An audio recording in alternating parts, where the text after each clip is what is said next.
Chapter का नाम है बैंक। ठीक है, कमर्शियल बैंक और सेंट्रल बैंक। कमर्शियल सेंट्रल बारे में थोड़ा बहुत तुम फेमिलियर हो गए, पढ़ा है पहले भी। कमर्शियल बैंक क्या होते हैं? जो नॉर्मल बैंक है इसमें आप अपने खाते खुलवाते हो, ठीक है, जैसे एसबीआई वगैरह। और सेंट्रल बैंक क्या होता है? ये सबका लीडर है, सारे बैंकों का लीडर है। वो क्या है? Central bank, RBI. ठीक है ना। बैंक की मीनिंग क्या है? यानी bank is a financial institution that accept deposit of money from the public. Normal सी बात है ना। बैंक क्या करता है? लोगों से डिपॉजिट लेता है, उसी डिपॉजिट को आगे लोन दे देता है, विड्रॉल बाय चेक और अदरवाइज। और आप उसको निकाल भी सकते हो, ऐसा थोड़ी डिपॉजिट ले ली तो भाग जाएगा लेके। विड्रॉबल बाय चेक और अदरवाइज का मतलब क्या है? आप चेक से या किसी तरीके से निकाल सकते हो। And uses the money so collected for lending to household, firm and government. और जो आपसे उसने पैसे डिपॉजिट लिए वो आगे उधार दे देता है। किसको उधार देता है? किसी घर बार वाले को भी दे सकता है, किसी फर्म को भी दे सकता है, गवर्नमेंट को भी दे सकता है। ये डेफिनेशन है। ठीक है, कह रहे accepting for the purpose of lending और investing of deposit of money from the public. लोगों से डिपॉजिट लेता है, क्या पर्पज होता है? आगे उधार देना या कहीं इन्वेस्ट कर देना। ठीक है, रीपेबल ऑन डिमांड और अदरवाइज। ठीक है, कह रहे वापस भी हो जाएगा ये। आप अगर बैंक में पैसे रखते हो, डिमांड या अदर जब चाहोगे मिल जाएगा। एंड विड्रॉबल बाय चेक, ड्राफ्ट, पे ऑर्डर अदरवाइज। और विड्रॉबल भी है ना। सब क्या लगा? चेक से निकाल सकते हो, ड्राफ्ट से निकाल। ड्राफ्ट पता है क्या होता है? चेक की तरह ही होता है इंस्ट्रूमेंट, बस डिसऑनर नहीं होता है कभी। ठीक है, पे ऑर्डर और अदरवाइज, गए विड्रॉल करा ली स्लिप लगा के, है ना। कोई भी तरीके से ऑनलाइन भी निकाल सकते हो, जैसे चाहो निकाल सकते हो। ये मीनिंग याद कर लेना, मीनिंग वही है, बस थोड़ा सा ये फॉर्मल वे में ज्यादा लिखी हुई है। नोट क्या लिखा है? बहुत इंपॉर्टेंट नोट है। अच्छा, तुम लोग को फाइनेंशियल इंस्टीट्यूशन के बारे में पता है क्या होता है? फाइनेंशियल इंस्टीट्यूशन जो लोन वोन प्रोवाइड करते हैं। ठीक है, जैसे बजाज फिनसर्व का नाम सुना है? इनका काम होता है लोन देना, ईएमआई करवा देना। ठीक है, तो फाइनेंशियल इंस्टीट्यूशन और बैंक में एक छोटा सा फर्क होता है कि अगर हम कहें तुम्हारा ये फाइनेंशियल इंस्टीट्यूशन है, क्या नाम था इसका? बजाज फिनसर्व एग्जाम्पल इंस्टीट्यूशन है, इसको बैंक क्यों नहीं कह रहे हम? जब ये किसी को लोन देता है, ठीक है, किसी को लोन दिया इसने, मान लो मिस्टर ए को इसने लोन दिया। लोन दिया 1 लाख रुपए का, सही है? कितने का लोन दिया? अब मिस्टर ए इस पैसे को बैंक में रखने का चांस है कि फाइनेंशियल इंस्टीट्यूशन में रखेंगे? क्या का चांस है? मिस्टर ए को लोन मिला, ये अपने बैंक में इसको डाल देंगे, है ना। ये यहाँ से बैंक में चला जाएगा पैसा। फाइनेंशियल इंस्टीट्यूशन कम है बहुत, ऐसा नहीं बहुत से फाइनेंशियल इंस्टीट्यूशन, फाइनेंशियल इंस्टीट्यूशन की कमी है। ठीक है, तो ये पैसा बैंक में रख देंगे।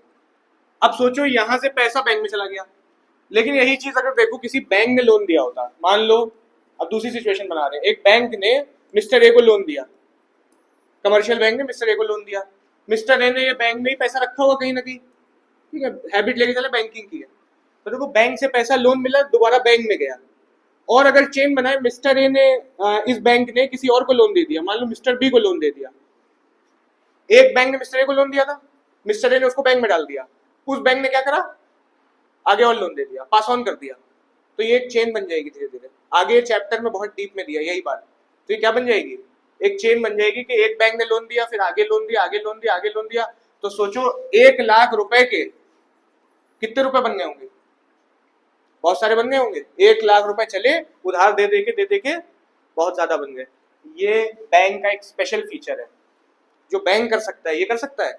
नहीं कर सकता। क्यों? फाइनेंशियल इंस्टीट्यूशन के बाद पैसे बैंक में पड़ गए, अब बैंक के पास चेन चली गई, फाइनेंशियल इंस्टीट्यूशन में चेन नहीं रही। ठीक है, खैर मेन मतलब ये है कि क्या लिखा है? Commercial bank differ from other financial institution by the fact that they have the power to create money. Commercial bank के पास पावर है। क्या पावर है? वो पैसा क्रिएट करते हैं। कैसे क्रिएट करते हैं? उधार दे देके। ठीक है, सिर्फ एक बार उधार दे के नहीं, उधार देते हैं, उस उधार पे आगे और उधार दे दिया जाता है। ये सिर्फ कमर्शियल बैंक ही कर सकता है, तो इसीलिए इनको बैंक बोला जाता है। Creation of money is the unique characteristics of commercial bank. इसीलिए फाइनेंशियल इंस्टीट्यूशन और बैंक अलग होते हैं, क्योंकि फाइनेंशियल इंस्टीट्यूशन उधार बनाता है, उधार देता है, मनी क्रिएट नहीं करता। एक बार उधार देता है, काम खत्म हो गया, राउंड एक ही चला। लेकिन बैंक जब उधार देता है तो आगे बैंक से आगे पास हो जाता है, आगे बैंक से आगे पास हो जाता है। तो ये क्या क्रिएट करे दे रहा है? ये मनी क्रिएट कर रहा है। नोट है, कुछ याद नहीं करना है कि बैंक और फाइनेंशियल इंस्टीट्यूशन में क्या फर्क होता है। टाइप्स ऑफ बैंक अभी पढ़ लिया तुमने, दो तरीके के, एक है सेंट्रल, एक है कमर्शियल। पहले बात कर लेते हैं कमर्शियल बैंक की। देखो कमर्शियल बैंक क्या कह रहा है, अभी पीछे पढ़ा वही है। बैंक की मीनिंग थी, लिखा है these bank accept deposit from the public, है ना, and give mainly short period loan to individual, trader and business institution. कह रहे छोटे समय का लोन देते हैं। ठीक है, किसको? इंडिविजुअल को भी देते हैं, ट्रेडर और बिजनेसमैन सबको देते हैं। दूसरा क्या है? In the process of accepting deposit and extending loan, commercial bank create deposit money और क्रेडिट मनी। अभी जो पीछे बताया ये लोन दे दे के कौन सी मनी क्रिएट कर देते हैं? क्रेडिट मनी, उधार वाला पैसा क्रिएट कर देते हैं।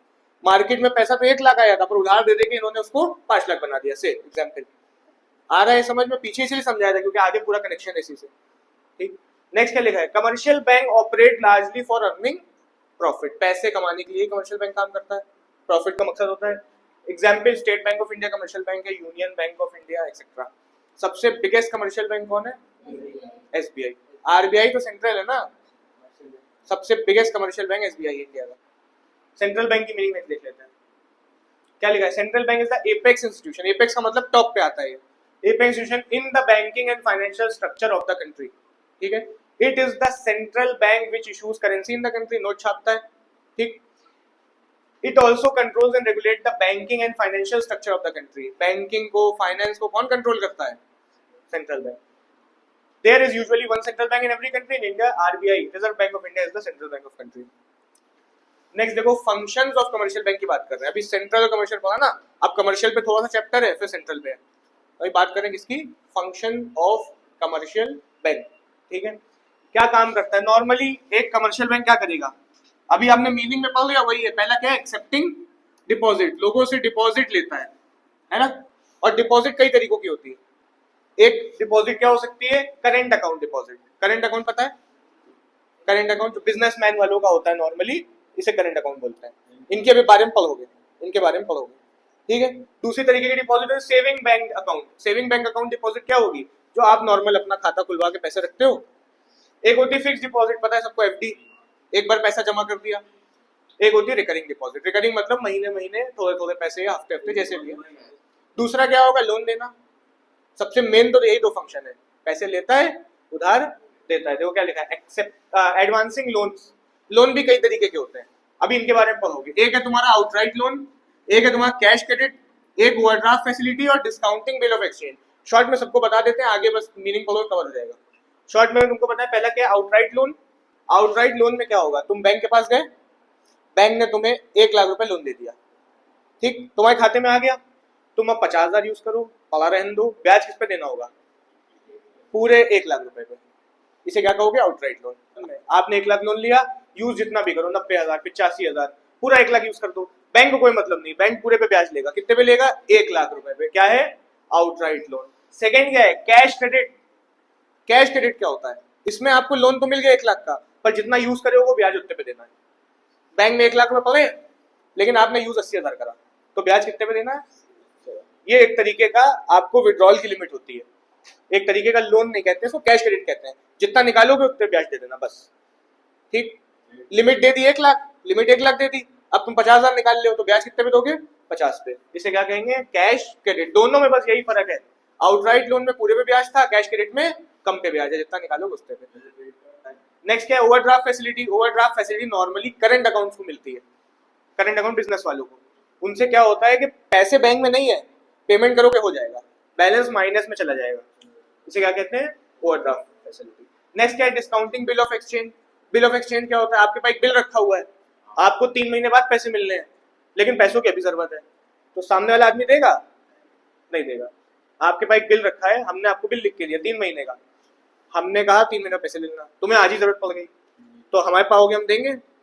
हमने 3 महीने का लिख के दिया, 3 महीने बाद आना। तो आप इसको बैंक को सेल कर सकते हो।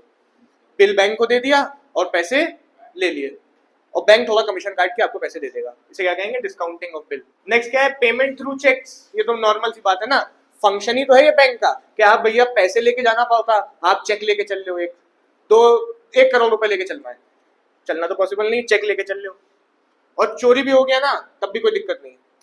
क्यों? क्योंकि वो चलेगा ही नहीं, आपने अगर साइन नहीं करी है। आ रहा है, तो एक पेमेंट थ्रू चेक भी एक बैंक का क्या है? फंक्शन है। नेक्स्ट फंक्शन क्या? Transfer of funds. कितना आसान हो गया, आप ऑनलाइन किसी को पैसे डाल दो, अकाउंट नंबर डाल के पैसे डाल दो, तो ये भी तो बैंक फंक्शन दे रहा है आपको। तो fourth function transfer of funds. Next क्या है? Agency function. Simple agency function. Agent का नाम सुना है? एजेंट क्या करता है? आपका, आपके बिहाफ पे काम करता है। एजेंट आपके बिहाफ पे आपका वर्क कर देता है, तो बैंक भी एज ए एजेंट काम करता है। बहुत जो बड़े बिजनेसमैन होते हैं उनके पास टाइम नहीं होता है। काहे का टाइम नहीं होता है? रेंट भरने का, फीस भरने का, बिजली का बिल भरने का, वगैरह वगैरह। तो सब काम किसको सौंप देते हैं?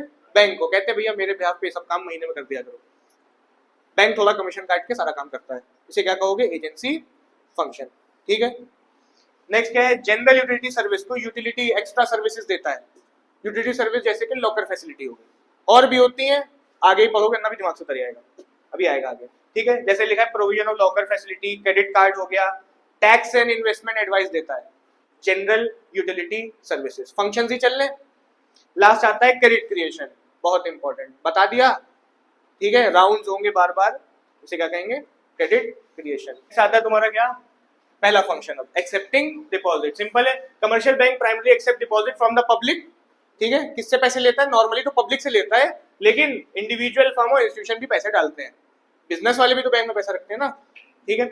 आगे लिखा है these deposit forms the banks main resource and are crucial for mobilisation of saving. कह रहे हैं ये बहुत इंपॉर्टेंट रिसोर्स है बैंक की, ठीक है। सेविंग्स क्या है, बहुत इंपॉर्टेंट रिसोर्स है। और दूसरी बात, ये मोबिलाइजेशन ऑफ सेविंग के लिए बहुत इंपॉर्टेंट है। मोबिलाइजेशन ऑफ सेविंग क्या होता है, मोबिलाइजेशन ऑफ सेविंग का मतलब लोग अपने पैसे बचा बचाए घर में रख रहे थे, उन्होंने बैंक में रख दिए, सेफ भी रहेंगे, और बैंक ने उसको आगे बिजनेस में इन्वेस्ट कर दिया, किसी को उधार दे दिया, इसे क्या कहोगे, mobilisation of saving for productive uses. तो इसीलिए गवर्नमेंट कहती है पैसा कहाँ रखो, बैंक में, क्योंकि बैंक में रखोगे तो इससे क्या होगा, वो कहीं इन्वेस्ट हो जाएगा, और इन्वेस्ट होगा तो फायदा किसको होगा, इकोनॉमी को। People deposit funds for interest, आप पैसे बैंक में क्यों रखोगे, ब्याज मिल जाएगा, ठीक है, सेफ्टी रहेगी और कन्वीनियंट रहेगा।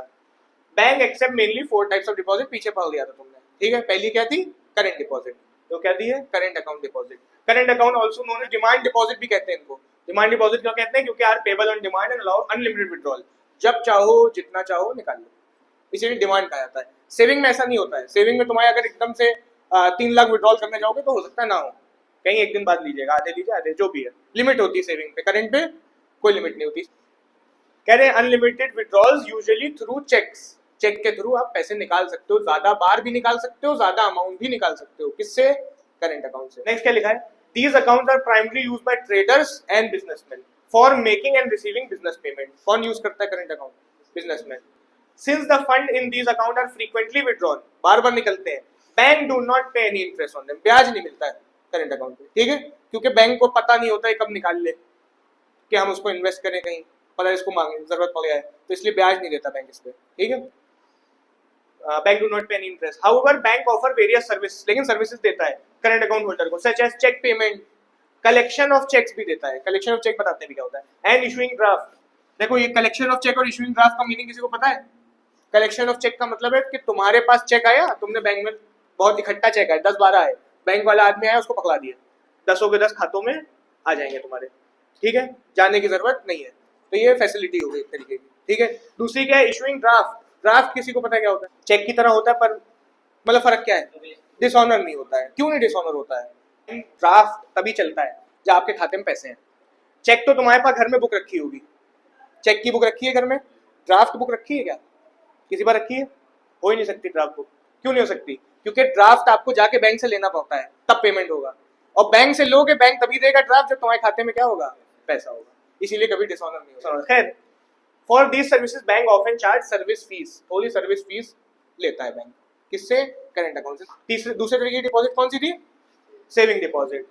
क्या लिखा हुआ है, accounts are payable, saving accounts are payable on demand, जब चाहो मिल जाते हैं, and money can be withdrawn using cheque, cheque से भी निकाल सकते हो, लेकिन however bank place certain restriction, कुछ रिस्ट्रिक्शन है on the number and amount of withdrawals, ठीक है, अमाउंट भी और नंबर ऑफ विड्रॉल्स में भी रिस्ट्रिक्शन है। ड्यूरिंग ए स्पेसिफिक पीरियड, दो these may be relax in practice, लिखावट में ज्यादा है, प्रैक्टिस में थोड़े रिलैक्स हो जाते हैं। क्या मतलब है, हम लिखावट में लिखा है दिन में 7 से ज्यादा ट्रांजेक्शन नहीं होंगे एग्जाम्पल, लेकिन असलियत में कोई बैंक कम देता है, कोई बैंक ज्यादा देता है, रिलैक्स हो जाते हैं, मतलब आगे पीछे हो जाते हैं। खैर, to use cheque facility a minimum balance must be maintain, कह रहे हैं चेक अगर यूज करना है तो मिनिमम बैलेंस मेंटेन करना पड़ता है।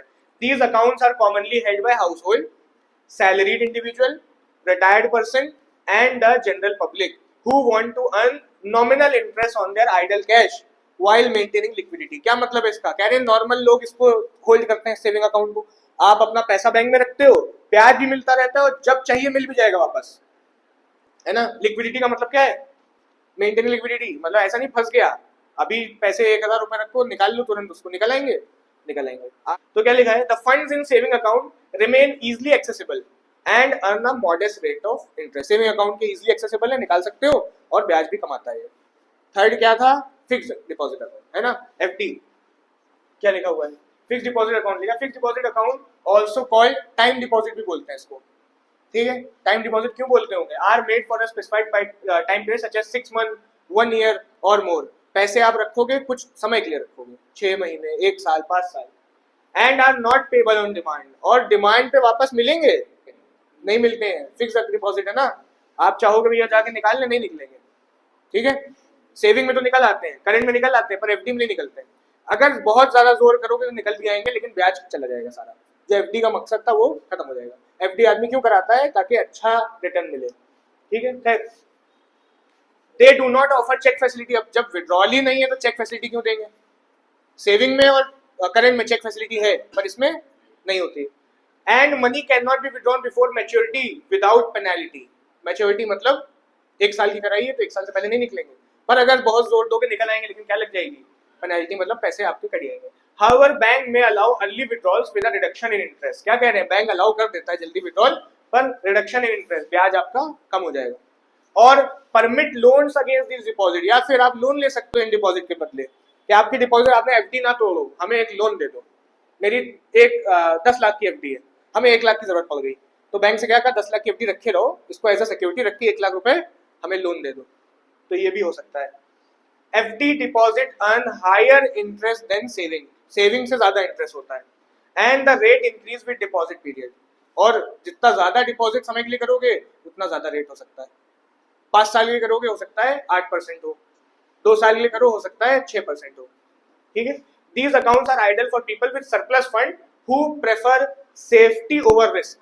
सेफ्टी बहुत है इसमें, पैसा कहीं जाना नहीं है। ऐसे शेयर वगैरह में लगा दो तो पैसा डूबने का चांस होता है, तो एफडी में क्या होगा, ब्याज तो तुम्हें 7-8% भी मिल जाएगा और पैसा भी सेफ रहेगा।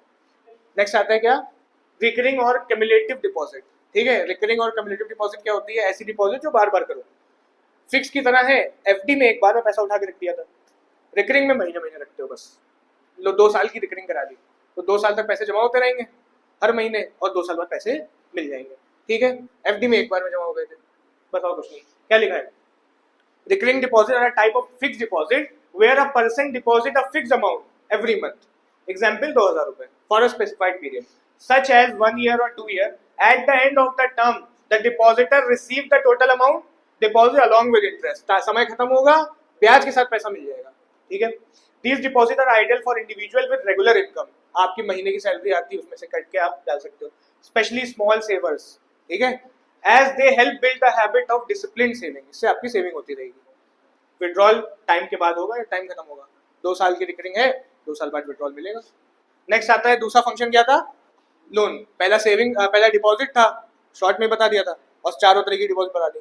नेक्स्ट क्या है, loan, advancing of loan. Simple सा है, क्या लिखा हुआ है, second main function of commercial bank is lending which is their most profitable activity.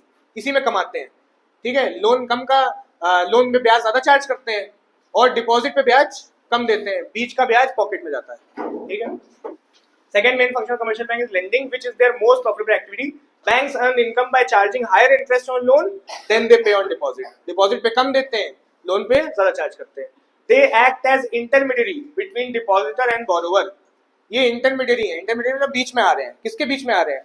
जो डिपॉजिटर है ना, और जो बोरोवर है, उधार लेने वाला है। दे एक्ट एज इंटरमीडियरी, ठीक है। Usually providing secured loan. Loan कैसे देते हैं ये?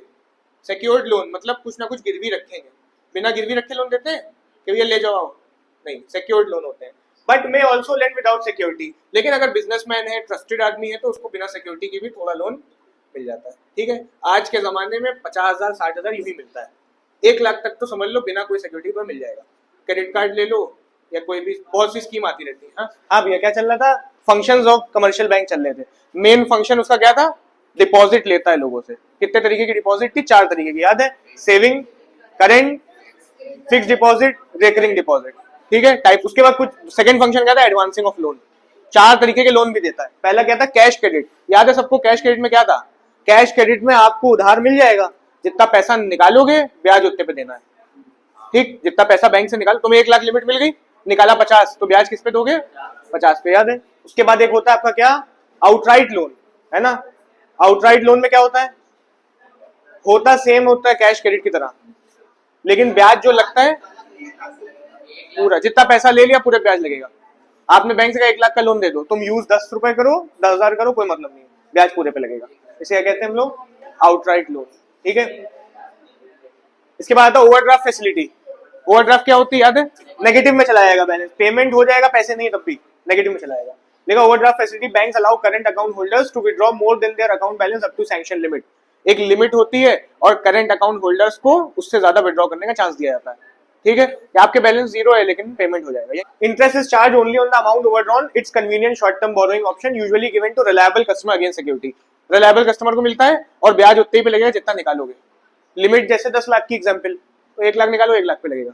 इसके बाद क्या है? Discounting bills of exchange. इसमें क्या होता है? आपके पास बिल रखा है, बता दिया था ना, आपके पास बिल रखा हुआ है, आपने बैंक से जाके पैसे ले लिए पहले। ठीक है। Discounting of bill of exchange the form of short term bank lending where a creditor sell a bill, bank को बेच देता है। यूजुअली 90 दिन का बिल होता है before its maturity to get immediate cash. Maturity से पहले मतलब टाइम नहीं आया बिल का, उससे पहले ही पैसे ले लिए। The bank page the creditor after deducting a commission. Bank commission करके पैसे देता है and later collect the full amount from the debtor.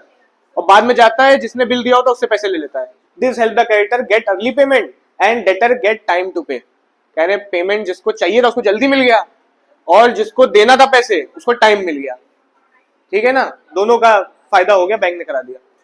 2 function हो गए, डिपॉजिट लेना, लोन देना। ये थर्ड फंक्शन है, क्या नाम है? Facilitation of payments through check.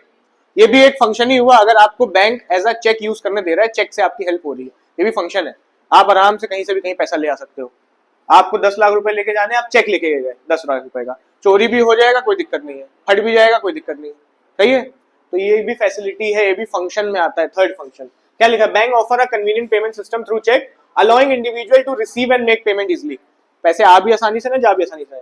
Even if a cheque is drawn on other bank, your bank collects the amount on your behalf. तुम किसी दूसरे बैंक पे भी चेक लिख दो, तुम्हारा खाता एसबीआई में है, तुमने यूनियन वाले पे चेक लिख दिया, तब भी काम हो जाएगा। ठीक है ना। Cheque have become the main method of business payment due to their convenient, low cost and safety. Business में ज्यादातर क्या चलता है? चेक। फोर्थ फंक्शन पे आते हैं, ट्रांसफर ऑफ फंड। बहुत आसान है ये भी। ठीक है, फंड ट्रांसफर एक बैंक से दूसरे बैंक ऑनलाइन भी कर सकते हो, है ना। तो ये भी एक फंक्शन ही तो हुआ कि ऐसा ही है, कुछ फंक्शन में ही आ रहा है, फंक्शन ही में गिना जाएगा। Bank facilitate fast secure fund transfer using instruments. Cheques भी यूज होते हैं, ड्राफ्ट भी होते हैं, ड्राफ्ट बताए थे। Pay orders, mail transfer, telegraphic transfer and electronic method. बहुत से मेथड है, नॉर्मली क्या चलता है? इलेक्ट्रॉनिक मेथड, है ना।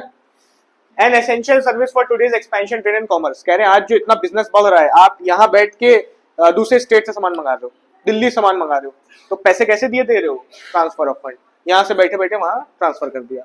नेक्स्ट आता है आपका एजेंसी फंक्शन। ये भी बताए थे, यहाँ पे बैंक आपका एज अ एजेंट वर्क करता है।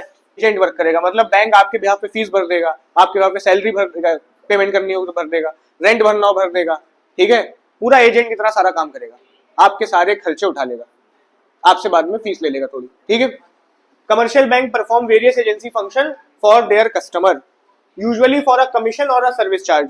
ठीक है, दिस इंक्लूड कलेक्टिंग पेमेंट विया चेक, ड्राफ्ट, बिल एसेट्रा। ठीक है, पेमेंट आपके पास चेक रखे हैं 10, आपने बैंक को दिए, वो आपको पैसे लाके दे देगा, खाते में आ जाएंगे आपके।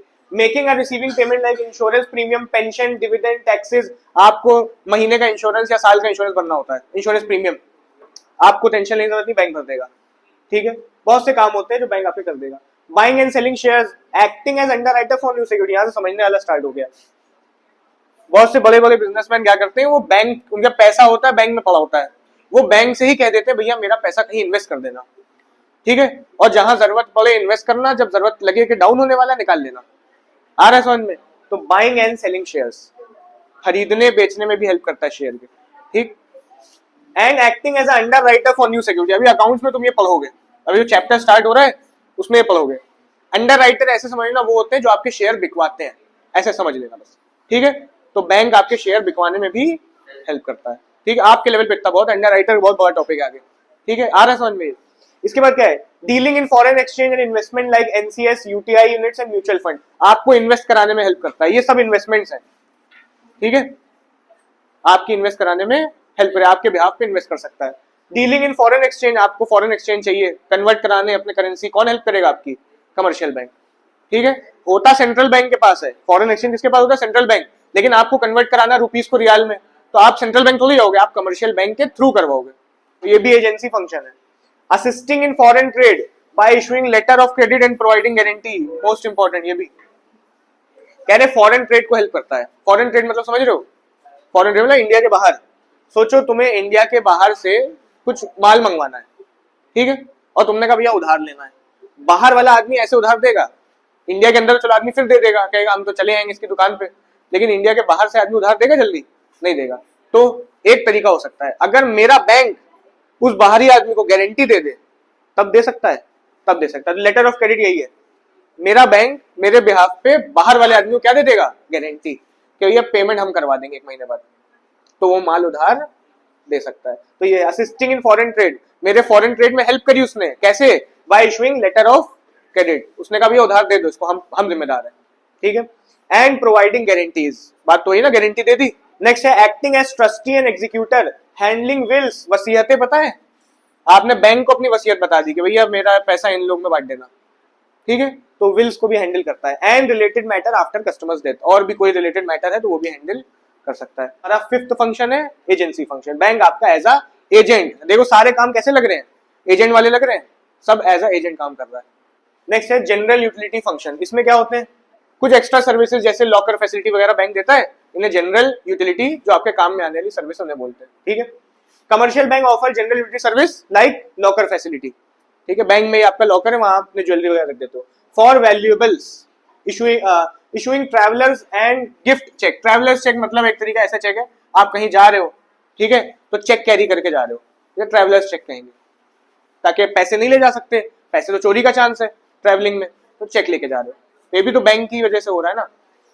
प्रोवाइडिंग क्रेडिट कार्ड्स, है ना, बैंक ही तो देता है क्रेडिट कार्ड, ये भी एक यूटिलिटी है, आपके पैसे नहीं, आप पेमेंट करे दे रहे हो। And offering assistance in tax, tax में हेल्प करेगा, कितना भरना है क्या है, ये भी आपकी हेल्प कर देता है बैंक, ठीक है। इन्वेस्टमेंट्स तो बता दिया पीछे। एंड फाइनेंशियल एडवाइस, आपको एडवाइस भी करेगा कहाँ इन्वेस्ट कर सकते हो, या आप फाइनेंस के रिलेटेड एडवाइस कर देगा। ये सब क्या है? General utility function. एजेंसी को अलग रखना, इनको अलग रखना, मिलाना देना। इसमें आपको कुछ सर्विसेज मिली हुई है, जैसे क्रेडिट कार्ड हो गया, लॉकर फैसिलिटी हो गई, मेन ये है, उसमें तो आपके बिहाफ पे काम करे दे रहा है कौन? बैंक, वो एजेंट हो गया।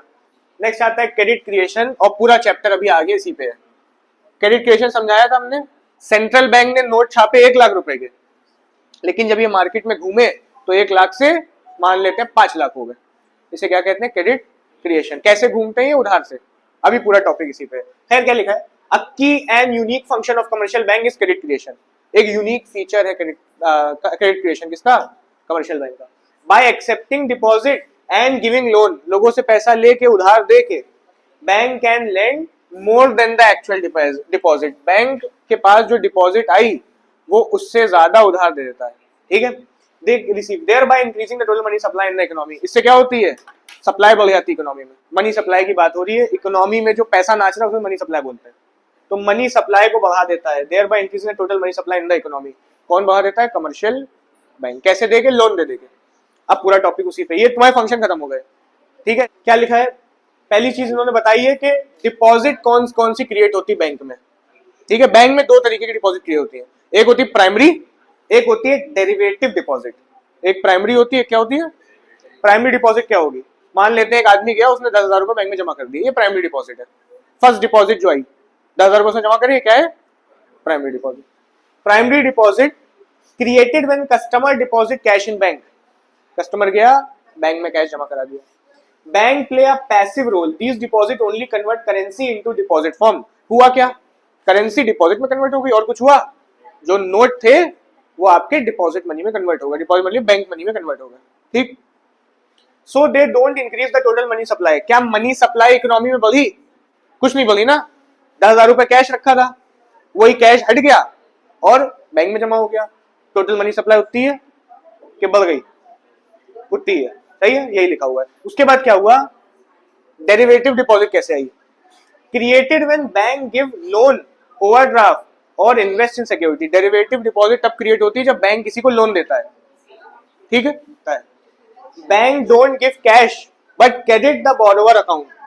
तुम लोन लेने जाओगे, बैंक ये नहीं कहेगा लो 1 लाख रुपए कैश ले जाओ, बैंक क्या कहेगा? हम आपके खाते में पैसे डाल दे रहे हैं, आप निकाल लीजिएगा। जब भी लोन जाओ यही कहेगा, ठीक है।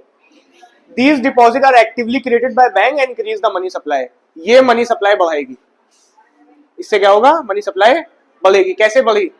सोचो, 10,000 रुपए बैंक के पास आए, बैंक के पास जीरो था, कुछ नहीं था, 10,000 रुपए आए, 10,000 रुपए आए तो जिसके पैसे हैं वो तो कह रहा मैं 10,000 बैंक में रखे हैं, बैंक ने 10,000 दूसरे आदमी को उधार दे दिए, वो भी कह रहा मेरे पास कितने हैं, एग्जाम्पल ले लें 10,000, और ये जो 10,000 थे डेरिवेटिव डिपॉजिट है। क्यों? क्योंकि लोन से आई है, खुद थोड़ी जमा करें, कहां से आई है? लोन से। तो ये डेरिवेटिव डिपॉजिट ने क्या करा? मनी सप्लाई बढ़ा दी, 10 से क्या कर दी? 20,000। तो प्राइमरी से नहीं बढ़ता है, किससे बढ़ता है? यही क्रेडिट क्रिएशन है। These deposit are actively created by bank, ये बैंक ने बनाई है, प्राइमरी नहीं थी। And increase the money supply, this is called credit creation. इसी ने मनी सप्लाई को बढ़ाया, यही क्रेडिट क्रिएशन है। सेकेंड पॉइंट क्या लिखा हुआ है? लिखा है how bank create credit, create more credit than the cash they have. हमने समझा दिया तुम्हें वही था कि उनके पास कैश तो 10 था और उसने उधार ज्यादा कैसे बना दिया, वही समझाने जा रहे हैं। लिखा है bank receive cash deposit from people called primary deposit. It may seem like bank can only lend the exact amount it has received. लगेगा यही कि 10,000 मिले, उधार वो 10,000 दे सकता है, देखने में यही लग रहा है, पर ऐसा होता नहीं। But in reality the entire banking system can lend many times more than the actual cash deposit. कह रहे 10,000 से बहुत ज्यादा बनाएगा वो, ठीक है, अभी आगे पढ़ोगे। This is possible because bank have learn that not all customer withdraw their money at the same time. कह रहे बैंक को पता है हर कोई पैसे निकालने नहीं आ जाएगा, ठीक है। On the most days some people withdraw while other deposit, और ऐसा भी होगा कोई निकालेगा तो कोई जमा भी तो करेगा, है ना। So the difference is small, बहुत छोटा डिफरेंस होगा, ठीक। Because of this bank keep only a small portion of deposit as cash reserve and lend the rest. Important, कह रहे बैंक क्या करता है, जब पैसा आता है तो थोड़ा सा रख लेता है साइड और बाकी उधार दे देता है, ठीक है। ये जो रिजर्व है अभी पहले नहीं सुना तुमने, नई बात आई है, पर होता है ऐसा। 10 आया तो 10 उधार नहीं दे देगा, थोड़े से कोने में रखेगा। क्यों रखेगा? ताकि कोई निकालने आ जाए तो पेमेंट दे तो सको। सब उधार दे देगा तो देगा कहां से पैसे, विड्रॉल तो करा सको। आ रहा है समझ में? इंपॉर्टेंट बात है यहाँ पे, पॉइंट शॉर्ट में लिखा है बस हमने। This required portion is called cash reserve, ठीक है। इस रिक्वायर्ड जितना बचा के रखना है इसे क्या बोलते हैं? Cash reserve ratio. Keeping 100% of deposit as cash would mean no lending no credit creation. कह रहे हैं अगर 100% रखे रहे, पूरा पूरा उधार ही ना दे, तब क्या होगा? ना कोई उधार जाएगा ना क्रेडिट क्रिएशन होगा। होगा क्रेडिट क्रिएशन अगर सब उधार दे ही ना, सब रखना है तो नहीं होगा। But by keeping a small reserve, लेकिन अगर थोड़ा रिजर्व रख ले एंड लेंडिंग द रेस्ट, बाकी उधार दे दे, banks are able to create credit. तभी बैंक क्या बना पाएगा? क्रेडिट बना पाएगा। Meaning loans given by bank become new deposit which again can be lend out. और कहने जो लोन देता है वो दूसरे आदमी की नई डिपॉजिट बन जाती है, फिर आगे वो और उधार चला जाता है, ठीक। क्या बोला अभी इसी के नेक्स्ट पेज में? This cycle allow bank to create much more money in the economy than the cash they originally receive. कह रहे इसी सिस्टम ने जितना पैसा आया उससे बहुत ज्यादा वो मनी बना देते हैं, ठीक है। तो ये रीड के लिए है, इसको याद है ना करने बैठना, रीड के लिए इसमें कंसेप्ट है। ये लर्न के लिए डेरिवेटिव डिपॉजिट और प्राइमरी डिपॉजिट। अब आते हैं किस पे? Process of credit creation. ये एक्सप्लेनेशन और ये देना पड़ेगा, क्वेश्चन आता है कि प्रोसेस ऑफ क्रेडिट क्रिएशन बताओ तो ये समझाना पड़ेगा आपको, ठीक है। और ये बार बार सुनते आ रहे हो, वही लिखा हुआ है, कुछ एक्स्ट्रा नहीं लिखा हुआ है। पहले इसको शॉर्ट में एक बार समझ लेते हैं, फिर इसमें पढ़ेंगे। एग्जाम्पल, एक बैंक में 10,000 रुपए आए, ये प्राइमरी डिपॉजिट कहलाएगी, सही है ना। 10,000 रुपए आए, बैंक क्या करेगा? 10,000 का मान लेते हैं 20% रिजर्व है, 2,000 साइड कर लेगा, है ना। 8,000 रुपए क्या करेगा? लोन दे देगा। किसी आदमी को क्या करेगा? मान लेते उसने लोन दिया, इस आदमी ने लोन लेके किसी को पेमेंट करा, और जिसको पेमेंट करा उसने इसको कहां डाल दिया?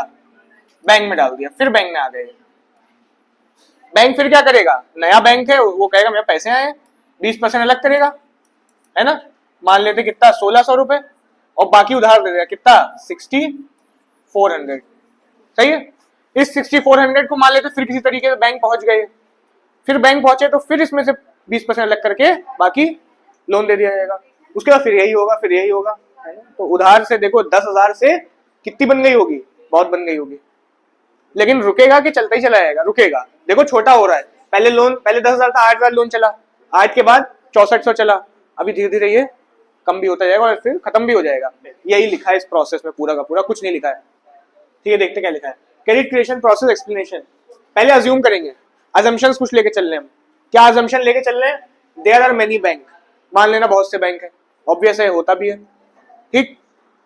That is like bank of Baroda, union bank, ICICI bank, etcetera.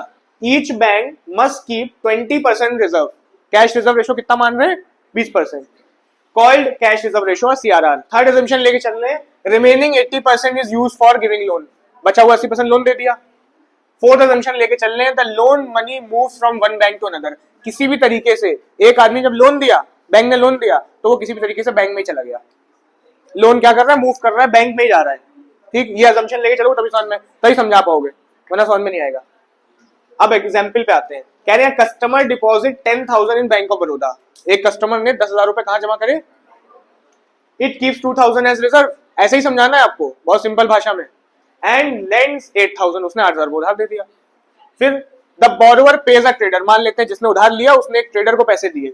Who deposit this 8,000 in union bank, उसने ये 8,000 रुपए कहां जमा करा दिए? यूनियन बैंक में। पहले बैंक ऑफ बड़ौदा चले थे, उधार गया, उसने कहीं पेमेंट करा यूनियन बैंक में आ गए। समझ में आ रहा है?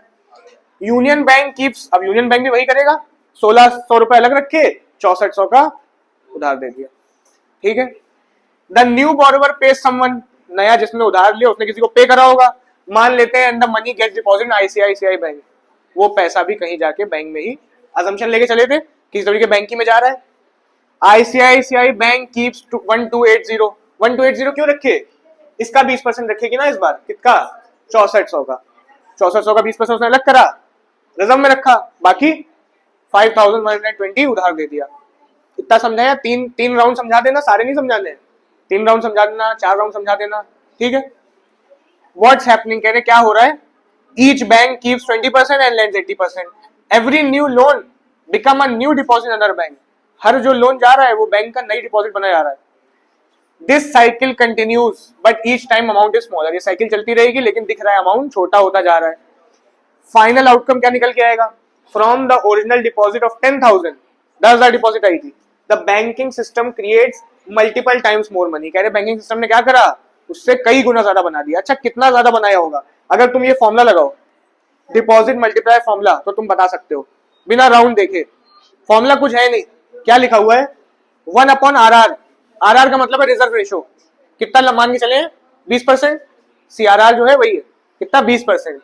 और इनटू ये जो लिखा है ना, ये है चेंज इन डिपॉजिट, मतलब पहली डिपॉजिट। ठीक, तो फॉर्मूला लगाए 1/RR 20 में, है ना, 20%, और into change in deposit. Deposit कितनी आई है आपके पास? 10,000 रुपए। इस फॉर्मूले को अगर तुम सॉल्व करोगे तो तुम्हारे पास आ जाएगा कि कितना पैसा ये बनाएगा, 10,000 रुपए कितना मल्टीप्लाई होगा। ठीक है। अच्छा, सॉल्व करें, थोड़ा सा डालो, कैलकुलेटर पे डालो सीधे। तो जब सॉल्व होके 50,000 आपका आ रहा है ये, तो इसका मतलब 10,000 कितनी बना देगा? 50,000। कहां पे रीड करें तुमने? यहां तक हुआ था। फाइनल आउटकम क्या निकल आया? From the original deposit 10,000 banking system creates multiple times more money.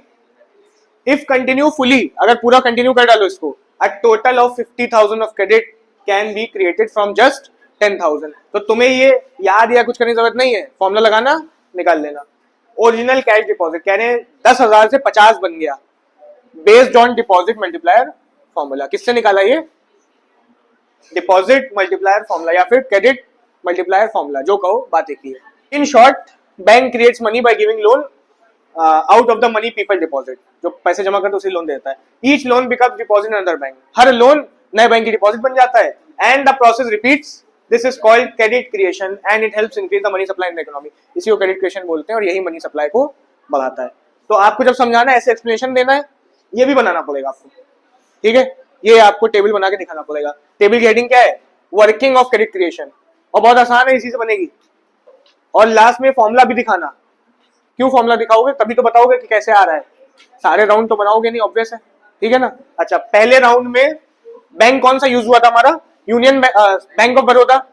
तो पहले लिखोगे बैंक का नाम, बैंक ऑफ बड़ौदा, BOB डाल दिया हमने। और ये कौन सा राउंड है मेरा? First round. डिपॉजिट कितनी आई है? 10,000 रुपए। रिजर्व कितना बना? 20% बना होगा, मतलब कितना? इंक्रीज इन लोन कितना हुआ? लोन कितना बना? 8,000 रुपए। और हमने माना था ये 8,000 रुपए किसी तरीके से बैंक में पहुंच जाएंगे। किस बैंक में पहुंचे थे? यूनियन बैंक में, union bank of India. Second round. ठीक है। सेकेंड राउंड में यहाँ कितना इंक्रीज इन डिपॉजिट आया? 8,000 रुपए। लोन कितना बना? नया लोन कितना गया? 6400। ये रिजर्व था, सही है। अब थर्ड कहाँ गया, आईसीआईसीआई में पहुंच गया ये थर्ड राउंड। यहाँ कितना आया, 6400 रुपए। इन्होंने रिजर्व कितना बनाया, 1280, 20%। लोन कितना गया, 120। ठीक है ना। इसके बाद और राउंड डालना डाल देना, डॉट डॉट लगा के। अब यहाँ क्या लिखोगे, इंक्रीज इन डिपॉजिट कितना हुआ, अभी आपने जो फॉर्मूला लगाया ना इसी से डायरेक्ट उठा के लिख देना, कितना डिपॉजिट हुआ होगा, 50,000। पूरा करने की जरूरत थोड़ी है, डॉट डॉट लगाई, आपको पता है 10 से 50 बन गए। अब अच्छा ये कैसे निकालें, 50,000 का 20% निकाल देना।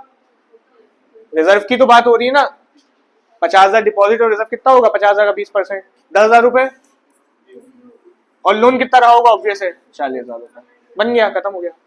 समझा पाओगे, क्वेश्चन अगर बेटा आता है तो आपको पूरा समझाना है, याद रखिएगा। ये नहीं कि सिर्फ समझा के आगे, आपको पूरा समझाना है। ये पूरा लर्न कर लेना अच्छे से, ये बना के भी आना है, फॉर्मूला लिख के भी आना है, वरना ये थोड़ी 50 कहां से ले आए, ठीक है। 50,000 का फॉर्मूला बनाना है। नेक्स्ट आते हैं लिमिट्स टू क्रेडिट क्रिएशन। कुछ अब ये तो तुमने अजम्पशन मान के चल दिए थे ना, तुम तो अजम्पशन लेके चले थे कि बहुत से बैंक है, एक बैंक से दूसरे बैंक जा रहा है वगैरह वगैरह।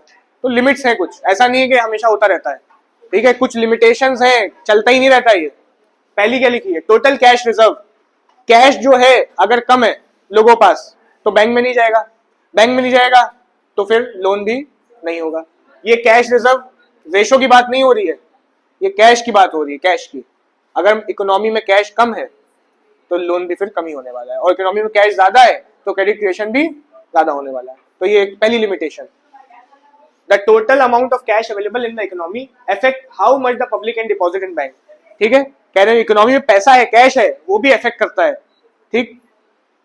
मोर cash in the economy leads to higher primary deposit, ज्यादा कैश होगा ज्यादा डिपॉजिट होगी, which increase the bank ability to create credit, जिससे बैंक की एबिलिटी भी बढ़ जाएगी। बहुत आसान सा पॉइंट है। और if cash reserve are low credit creation will also be limited. Second पे आते हैं, कैश रिजर्व रेशो। अगर कैश रिजर्व रेशो बढ़ा दिया जाए, ठीक है, तो लोन कम हो जाएगा कि ज्यादा हो जाएगा, कम हो जाएगा। कैश रिजर्व रेशो बढ़ा दिया जाए मतलब बैंक से कहा गया ज्यादा लोन नहीं दोगे, रिजर्व ज्यादा बनाओगे, तो ऑब्वियस है क्रेडिट क्रिएशन कम होने वाला है। और सीआरआर कम कर दिया जाए, क्या भैया अच्छा ज्यादा लोन दे देना, बचा के कम रखो, तो क्रिएशन ज्यादा हो जाएगा। लिमिटेशन है, ठीक है। Banks are required to keep a certain percentage of the deposit as cash reserve, partly with central bank and partly with themself. एक और बात नजर आई, जो सीआरआर बनाते हैं ये थोड़ा सा अपने पास रखते हैं, थोड़ा सेंट्रल बैंक के पास रखते हैं, ठीक। अभी 20% जो माना ना, ये पूरा का पूरा 20%, कुछ पोर्शन अपने पास, कुछ पोर्शन सेंट्रल बैंक के पास, ठीक है। खैर, अ लोअर सीआरआर, अगर कम होगा CRR, bank can lend more money, bank ज्यादा उधार क्रिएट कर पाएगा, इंक्रीजिंग क्रेडिट क्रिएशन, ठीक है। A higher CRR restrict lending and reduces the amount of that can be created, और ज्यादा सीआरआर कर दोगे तो उधार कम हो जाएगा। थर्ड पे आते हैं, banking habit of the people. बहुत सी कंट्रियों में लोगों की बैंक में डालने की पैसे हैबिट नहीं होती, अगर हैबिट है तो क्रेडिट क्रिएशन बढ़ जाएगा, हैबिट नहीं है तो डाउन हो जाएगा। लिमिटेशन इंपॉर्टेंट है, पूछी जाती है, ठीक है। क्या लिखा है, if people prefer to use cheque, अगर चेक्स यूज करते हैं, ड्राफ्ट यूज करते हैं, डिजिटल पेमेंट यूज करते हैं instead of cash, bank can keep fewer cash reserve and lends more. अगर आप बैंक ज्यादा यूज कर रहे हो पेमेंट्स में, चेक्स यूज कर रहे हो, तो ऑब्वियस है बैंक ज्यादा उधार क्रिएट करेगा। क्यों, क्योंकि उसको पता है अब ये तो चेक चलाते हैं लोग, कैश लेने आते नहीं जल्दी, तो कैश रिजर्व रेशो को कम बनाएगा खुद ही, ठीक है, ज्यादा उधार दे देगा। Which increase credit creation. In contrast, इसी का उल्टा, if people mostly use cash, bank लोग कैश यूज कर रहे हैं, ठीक है, bank have to hold more reserve, उनको ज्यादा रिजर्व बनाना पड़ेगा, कभी कोई लेने आ सकता है, reducing their ability to create credit, इनसे उनकी उधार की सुविधा कम हो जाएगी। फोर्थ पे आते हैं, नेचर ऑफ सिक्योरिटी ऑफर। अब बैंक ऐसे ही लोन थोड़ी देता है, आपने देख लिया लोन दे रहा है 80,000 उसको दे दिया, 8,000 उसको दे दिया, बैंक ऐसे ही लोन थोड़ी देता है। बैंक क्या लेता है, सिक्योरिटी। अगर सिक्योरिटीज ही नहीं है लोगों पास तो लोन ले पाएंगे, नहीं ले पाएंगे। तो अच्छी सिक्योरिटी जब तक नहीं मिलेगी बैंक उधार नहीं दे पाता है, ठीक है। तो ये भी एक लिमिटेशन हो गई कि अच्छी सिक्योरिटीज अवेलेबल है तब तो क्रेडिट क्रिएशन होगा, सिक्योरिटीज ही अवेलेबल नहीं तो क्रेडिट क्रिएशन भी नहीं होगा।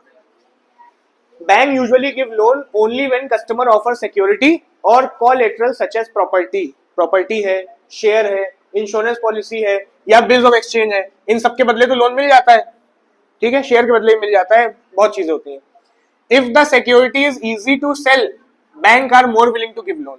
अगर आपकी सिक्योरिटी अच्छी है जो बैंक समझ रहे हैं कि हाँ ये सिक्योरिटी रख लो, लोन दे दो, तब तो बैंक ज्यादा लोन क्रिएट करेगा। विदाउट प्रॉपर और वैल्यूएबल सिक्योरिटी, लेकिन अगर अच्छी सिक्योरिटी नहीं है, bank can not create credit because they avoid risky lending. अगर अच्छी सिक्योरिटी नहीं है तो बैंक क्रेडिट नहीं क्रिएट कर पाएगा। क्यों नहीं कर पाएगा? क्योंकि उसको पता है ये सिक्योरिटी सही नहीं, लोन मत दो। रिस्क में लोन कभी नहीं देता बैंक, ठीक है, अपना पूरा फायदा रखता है। आपको लोन 1 लाख का दे रहा है, सिक्योरिटी 2 लाख की मांगेगा कि कहीं से कोई घाटा ना हो, ठीक है ना, आ रहा है।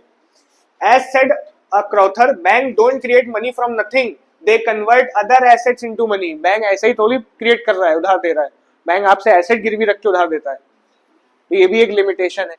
Fifth, business conditions. Business conditions का मतलब क्या है? अगर बिजनेस बहुत अच्छा चल रहा है, बिजनेस में साइकिल होती है, पता है सबको, एक साइकिल होती है जब बिजनेस बहुत टॉप पे जाता है, इसे हम लोग क्या बोलते हैं पता है? बूम बोलते हैं, बूम, है ना, मतलब बिजनेस बहुत अच्छा चल रहा है। एक साइकिल होती डाउन जाता है, उसे क्या बोलते हैं? डिप्रेशन, ठीक है, कभी अच्छा जाता है कभी डाउन जाता है। तो अगर बिजनेस अच्छा जा रहा है तो बिजनेसमैन लोन भी ज्यादा लेगा, बिजनेस डाउन चल रहा हुआ है तो लोन भी नहीं लेगा, ठीक है, सिंपल है। Business condition, when the economy is doing well, businessman want to invest more and take more loan, ठीक है, ज्यादा इन्वेस्ट करने को लोन चाहिए होता है। Bank also lend more during such times, उस समय बैंक देता भी उधार ज्यादा है क्योंकि प्रॉफिट मिलेगा अच्छा। This lends to more credit creation, इससे क्या होगा? This leads to more credit creation. जब बैंक बिजनेस अच्छा चल रहा है, लोन ज्यादा जाएगा, क्रेडिट क्रिएशन भी ज्यादा होगा। बट ड्यूरिंग रिसेशन और डिप्रेशन, कह रहे रिसेशन चल रहा है, डिप्रेशन चल रहा है, मतलब डाउन जा रहा है, बिजनेसमैन रिड्यूस बोरोइंग, बिजनेसमैन कहेगा लोन क्या करेंगे, बिजनेस नहीं चल रहा, and bank become cautious, bank भी नहीं देगा जल्दी कि बिजनेस लोगों का चल नहीं रहा है, दुकानें बंद हो रही हैं, लोन मत दो। So credit creation falls during bad economic times, credit creation down हो जाएगा। Next, monetary policy of the central bank. कभी कभी क्या होता है, देखो पहली चीज इतना पता है, सेंट्रल बैंक सबका मालिक है, सब कमर्शियल बैंक का, है ना। अगर सेंट्रल बैंक ने देखा कि मार्केट में उधार कम करना है, कुछ भी करो कम करना है, तो वो ऐसी पॉलिसी निकालेगा कि सेंट्रल बैंक उधार दे ही नहीं पाएगा, ठीक, इसे कहते हैं क्या? Monetary policy. इस पे भी आगे टॉपिक है पूरा, ठीक है। और अगर सेंट्रल बैंक देख रहा है कि भैया उधार बढ़ाओ, तो फिर ऐसी पॉलिसी निकालेगा कि कमर्शियल बैंक लोन दे पाएगा। आ रहा है समझ में? सारे बैंक किसके काबू में होते हैं? सेंट्रल बैंक के। तो मॉनेटरी पॉलिसी सेंट्रल बैंक की पॉलिसी होती है जिसके थ्रू वो उधार बढ़वाता है या घटवाता है, सिंपल, बेस्ड ऑन जो देख रहा है वो हालात, ठीक है। क्या लिखा है? The central bank controls how much credit commercial bank can create, काबू सब सेंट्रल बैंक में है। इट यूजेस टूल्स लाइक, अभी ये टूल्स जो है आगे पढ़ोगे, इग्नोर कर सकते हो, बैंक रेट है, ओपन मार्केट है, सब पढ़ोगे, सारी मीनिंग पढ़ोगे। स्टैट्यूटरी रिजर्व रेशो है, टू आइदर एनकरेज और रिस्ट्रिक्ट लेंडिंग, इन इंस्ट्रूमेंट को या इन पॉलिसीज को यूज करके या तो एनकरेज करता है, लोन बढ़वाता है, या फिर रिस्ट्रिक्ट करता है, लोन डाउन करवाता है। इन हेडिंग्स को अभी तुम इग्नोर भी करोगे, आगे समझ में आएंगी, ठीक। If the central bank raises the reserve, commercial bank have, अभी ये सब एग्जांपल अभी छोड़ दो, जब पीडीएफ बाद में पढ़ोगे तो तुम्हें सब समझ में आएगा क्योंकि पूरा टॉपिक है। नेक्स्ट क्या है आपका? सेंट्रल बैंक स्टार्ट हो गया, एक पार्ट खत्म, कमर्शियल बैंक का पार्ट खत्म, कमर्शियल बैंक के फंक्शन पढ़े, क्रेडिट क्रिएशन पढ़ा, खत्म। सेंट्रल बैंक पे आते हैं। Central bank is the top financial institution in country, top पे होता है। It regulate, supervise and develop the banking system and is responsible for the countries monetary and credit policy, कह रहे सब पे निगरानी रखता है ना। क्या? इट रेगुलेट, चलाता है, सुपरवाइज करता है, डेवलप्स करता है बैंकिंग सिस्टम को, बहुत इंपॉर्टेंट लिखा है, and is responsible for countries monetary policy and credit policy, कह रहे हैं ये जो पैसा घूम रहा है मार्केट में, इसका जिम्मेदार कौन है? Central bank. और जो क्रेडिट पॉलिसी है, क्रिएट तो कमर्शियल बैंक करता है, लेकिन काबू में किसको रखना होता है? सेंट्रल बैंक को। क्रेडिट पॉलिसी भी सेंट्रल बैंक के हाथ में होती है। Every country has a central bank with different name, हर कंट्री पास होता है। For example, bank of England UK, federal reserve USA, bank of France France में है, reserve bank of India India का है। The RBI was established on 1 अप्रैल 1935। ये बहुत इंपॉर्टेंट लिखा था, यहां से यहां तक, बाकी तो कुछ नहीं है, ठीक। कोई वर्ड पूछ सकते हो। रेगुलेट करता है, सुपरवाइज करता है, डेवलप करता है बैंकिंग सिस्टम को, और रिस्पॉन्सिबल होता है कंट्री के मॉनेटरी और क्रेडिट पॉलिसी के। मॉनेटरी मतलब पैसों से रिलेटेड और उधार की पॉलिसी सब सेंट्रल बैंक को संभालनी होती है। तो अभी आपने पढ़ा कि कमर्शियल बैंक लोन क्रिएट कर रहा है, क्रेडिट क्रिएट कर रहा है, तो आप ये भी पढ़ोगे कि कमर्शियल बैंक कंट्रोल कैसे करे इसको, सेंट्रल बैंक कंट्रोल कैसे करे, ठीक है। बहुत आसान टॉपिक है ये भी, कुछ नहीं, रीड करके निकल जाएगा ये भी। क्या लिखा है? Difference between commercial bank and central bank, ठीक है। Central bank versus commercial bank, मतलब डिफरेंस की बात हो रही है। क्या लिखा? पहला, position, central bank is the top authority, commercial bank operates under its control, simple है। दूसरा डिफरेंस, ऑब्जेक्टिव, सेंट्रल बैंक का क्या ऑब्जेक्टिव होता होगा? पब्लिक वेलफेयर, कमर्शियल का profit, central bank work for public welfare not for profit, commercial bank aim to earn profit. Function क्या है? Central bank does not accept deposit, उधार नहीं देता लोगों को, ना डिपॉजिट लेता है, कौन? सेंट्रल। लेकिन कमर्शियल करता है, करता है। Commercial bank deal directly with the public by accepting deposit and giving loan. Next क्या है? Role, the central bank ensures the smooth functioning of the economy. कह रहे सेंट्रल बैंक स्मूथ फंक्शनिंग के लिए होता है।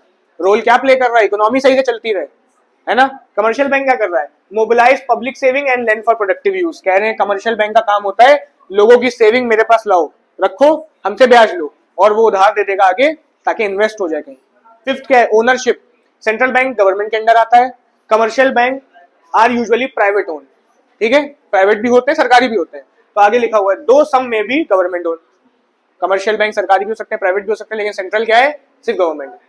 आगे नेक्स्ट इधर आते हैं 6 पॉइंट। करेंसी इशू, पता है तुमको कौन छापता है? सेंट्रल बैंक, है ना। कमर्शियल बैंक तो नहीं छापता है। Central bank has the sole power to issue currency notes. Commercial bank can not issue notes but can create credit. Note तो नहीं छाप सकता है, लेकिन क्रेडिट क्रिएट कर सकता है। तो देखो तुम मनी सप्लाई को ये भी बढ़ाता है। Relation with government, central bank सरकार का भी बैंक होता है, कमर्शियल बैंक सरकार का बैंक नहीं होता है। Central bank act as the banker, ठीक है ना, agent and adviser to the government. तीन बातें हैं, बैंकर है, एजेंट भी है और एडवाइजर भी है। Commercial bank do not perform this role, government से कोई रिलेशन नहीं है उसका इतना। नंबर क्या है? There is only one central bank, है ना। यूएसए में 12 है। There are many commercial bank with many branches. Commercial तो बहुत से हैं, है ना, इंडिया में कमर्शियल बहुत सारे हैं, सेंट्रल एक ही है। सिमिलैरिटीज क्या है? बोथ आर मॉनेटरी इंस्टीट्यूशन, दोनों पैसों से रिलेटेड बातें हैं, सेंट्रल बैंक भी और कमर्शियल बैंक भी। Both help in credit creation, दो इन डिफरेंट वे, दोनों क्रेडिट क्रिएट करते हैं अलग अलग वे में। नॉर्मली तो कमर्शियल करता है, पर काबू में कौन रखे? सेंट्रल। तो दोनों को बोल रहे हैं, सिमिलैरिटीज हैं, कुछ है नहीं। नेक्स्ट आते हैं फंक्शंस ऑफ सेंट्रल बैंक के ऊपर। पहला क्या दिया है? बैंक ऑफ इशू, नोट छापता है ना। सेंट्रल बैंक क्या करता है? बैंक ऑफ इशू है।